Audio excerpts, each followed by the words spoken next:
भगवती नाम या भविष्यति नंदजा स्तुता सुपूजिता भक्त वशकौरया जगद्यम। जय Shri Krishna Radhe Govind. Welcome back to Kanhamrit. Shri Devi Saptashati में कहा गया है, वैवस्वत मनवंतर में भगवती जगदम्बा जो कि नंद गोपाल से नंदा नाम से उत्पन्न होंगी, वह देवी की जो श्रद्धा पूर्वक स्तुति और पूजा करेगा वो इस तीनों लोगों के उपासकों को अपने अधीन कर लेगा। इस चैत्र नवरात्रि के शुभ दिनों में आप सभी को माता के इस पर्व की अनंत और अनंत शुभकामनाएं। देवी दुर्गा की आराधना के इस पवित्र पर्व में भगवती जगदम्बा की स्तुति और महिमा गान द्वारा उनकी विशेष कृपा प्राप्त की जाती है। वर्ष में आने वाली नवरात्रि में यह सबसे महत्वपूर्ण और मुख्य नवरात्रि मानी जाती है। हमें इस भौतिक संसार से मुक्त होने के लिए भी देवी दुर्गा के दिव्य आशीर्वाद और मार्गदर्शन की आवश्यकता पड़ती है। देवी दुर्गा और कोई नहीं अपितु भगवान श्री कृष्ण की बहिरंगा शक्ति है और हमें भगवान श्री कृष्ण की सेवा में संलग्न करने में सहायता करती हैं। जी हाँ, अप्रत्यक्ष रूप से। तो चलिए इन शुभ 9 दिनों में हम पूरी श्रद्धा और ध्यान पूर्वक देवी दुर्गा के 9 विविध रूपों की दिव्य कथाएं सुनते हैं, उनसे अमोघ आशीर्वाद प्राप्त करते हैं। नवरात्रि में माँ दुर्गा के 9 स्वरूपों की पूजा की जाती है और देवी के इन सभी 9 रूपों का वर्णन श्री सप्तशती के अंतर्गत हमें एक स्तोत्र में मिलता है। स्तोत्र कुछ इस प्रकार से है। प्रथमं शैलपुत्री च द्वितीय ब्रह्मचारिणी तृतीय चंद्रघंटेति कुष्मांडेति चतुर्थकं पंचमं स्कंदमातेति षष्ठमं कात्यायनी सप्तमं कालरात्रीति महागौरी च अष्टमं नवमं सिद्धिदात्री च नवदुर्गा प्रतीर्तिकी पानि नामानि ब्रह्माणि वमहात्मना देवी। दुर्गा ने अपने अलग अलग 9 रूपों द्वारा दानवों का संहार किया था और यह 9 रूपों में प्रथम माँ शैलपुत्री, दूसरे माँ ब्रह्मचारिणी, तीसरे दिन माँ चंद्रघंटा, चौथे दिन माँ कुष्मांडा, 5वें दिन माँ स्कंद माता, छठे दिन माँ कात्यायनी, 7वें दिन माँ कालरात्रि, 8वें दिन माँ महागौरी और 9वें दिन माँ सिद्धिदात्री की पूजा और आराधना की जाती है। तो इस श्लोक के अनुसार चैत्र नवरात्रि के प्रथम दिवस पर देवी दुर्गा के जिन स्वरूप की पूजा होती है वे माता शैलपुत्री हैं और जैसा कि इस शब्द से ही संकेत मिलता है कि माता शैलपुत्री यानी कि पर्वतराज हिमालय की पुत्री। अगर उनके आध्यात्मिक स्वरूप के बारे में बात की जाए तो उनका वर्ण श्वेत रंग का है और वे श्वेत रंग के ही वस्त्र धारण करती हैं। उनके दाएं हाथ में त्रिशूल है और बाएं हाथ में कमल का पुष्प सुशोभित हो रहा है। माता शैलपुत्री स्वयं वृषभ यानी कि बैल की सवारी करती हैं और इसी वजह से उनका एक प्रसिद्ध नाम वृषारूढ़ा भी है। तो चलिए आज प्रथम दिन सबसे पहले हम माता शैलपुत्री की कथा का श्रवण करते हैं और इसके पश्चात हम उनकी पूजा विधि के बारे में भी जानेंगे। तो इस वीडियो को एंड तक आप लोग अवश्य ही देखिएगा और अगर अभी तक आप लोगों ने इस चैनल को सब्सक्राइब नहीं किया है तो जल्दी से कर लीजिए, क्योंकि इस नवरात्रि पर प्रतिदिन आपको देवी दुर्गा की विभिन्न सुंदर कथाएं सुनने को मिलने वाली है। हम जानते हैं कि दक्ष प्रजापति की 60 कन्याएं थी और इन सभी में सती नामक कन्या का विवाह दक्ष की अनिच्छा से भगवान शिव के साथ हुआ था।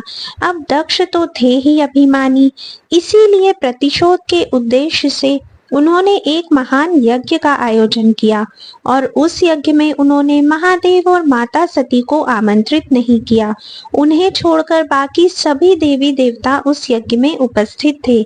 जब देवी सती को इस बात का पता चला तो वे बड़ी दुखी हुई, लेकिन साथ ही अपने पिता के यज्ञ में जाने के लिए वे लालायित भी हो उठी। भगवान महादेव ने अनेक बार उनको समझाने का प्रयास किया, लेकिन वे नहीं मानी और अपने पिता के यज्ञ में पहुंच गई। जब दक्ष ने सती के साथ दुर्व्यवहार करते हुए उनके समक्ष महादेव का भी अपमान किया और उन्हें अनेक कटु शब्द कहे, तो देवी सती इसे सहन नहीं कर पाई और उन्होंने अपनी योग शक्ति द्वारा अपने शरीर से ही अग्नि उत्पन्न कर ली और उसके अंदर अपने देह को जलाकर भस्म कर दिया।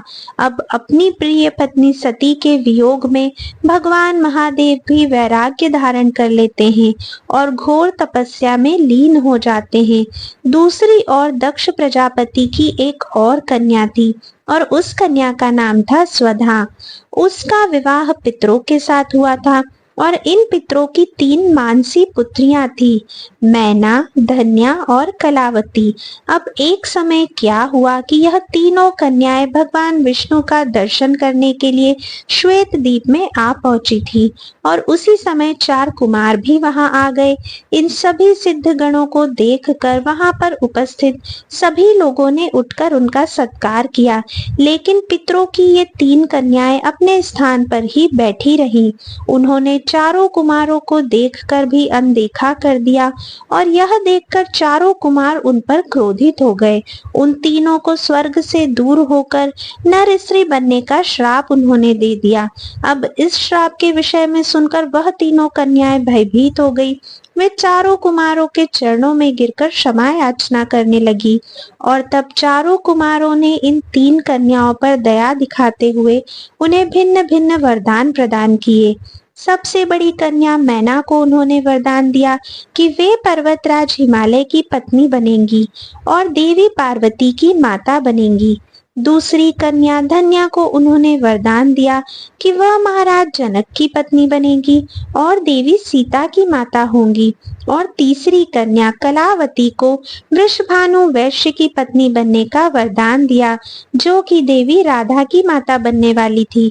तो इस प्रकार वरदान पाकर ये तीनों कन्याएं श्वेत द्वीप से अपने घर वापस आ गई। वरदान के अनुसार प्रथम कन्या मैना का विवाह पर्वतराज हिमालय से करवा दिया गया और विवाह के बाद सभी देवी देवता राजा हिमालय और देवी मैना के पास पधारे। उन सब ने उनसे विनती की कि वे कठोर तपस्या करके देवी उमा को अपनी पुत्री के रूप में प्राप्त करने का अनुरोध करें। ऐसा इसलिए आवश्यक था क्योंकि उस समय सभी देवी देवता तारकासुर नामक राक्षस के प्रकोप से त्रस्त हो चुके थे और उस राक्षस को केवल महादेव का पुत्र ही मार सकता था और महादेव तो समाधि में लीन थे और देवी सती के आत्मदाह के बाद यह कार्य अधूरा रह गया था। इसलिए अब इस कार्य को पूरा करने के लिए देवी सती को पार्वती के रूप में अपना अगला जन्म लेना था। अब देवताओं की आज्ञा को मानकर राजा हिमालय और उनकी पत्नी ने कठोर तपस्या की। देवी मैना सदा ब्राह्मणों को दान देती और बड़े ही भक्ति भाव से देवी उमा की उपासना करने लगी। पवित्र गंगा नदी के किनारे देवी उमा की मिट्टी की मूर्ति बनाकर देवी मैना उसे नाना प्रकार के भोग अर्पण करने लगी। कठोर व्रत का पालन करते हुए वे निराहार रहने लगी और कभी कभी तो सिर्फ जल पर निर्भर रहती थी। एक समय तो उन्होंने मात्र वायु पर ही अपना जीवन यापन किया और इस प्रकार कठोर तपस्या करते हुए उन्हें 27 वर्ष बीत गए। इतने लंबे समय तक तपस्या करने के बाद जगदम्बा देवी मैना के सामने प्रकट हुई। उन्हें दर्शन देकर वरदान मांगने के लिए कहा और तब देवी मैना ने उनसे आग्रह किया कि वे स्वयं उनकी पुत्री के रूप में अवतरित हों। देवी उमा ने उन्हें यह वरदान दिया और उसके बाद राजा हिमालय के घर पर पार्वती के रूप में देवी उमा का प्राकट्य हुआ। हिमालय पर्वतों के राजा थे और पर्वत को शैल भी कहते हैं, इसीलिए पार्वती का एक नाम शैलपुत्री भी था। उनका एक अन्य नाम हेमवती भी है। तो यह थी माता शैलपुत्री की संक्षिप्त कथा। नवरात्रि के प्रथम दिन देवी शैलपुत्री की अत्यंत श्रद्धा और निष्ठा पूर्वक पूजा आराधना करने से वे अत्यंत प्रसन्न होती है। उनकी पूजा करने के लिए सबसे पहले सुबह ब्रह्म मुहूर्त में उठना चाहिए।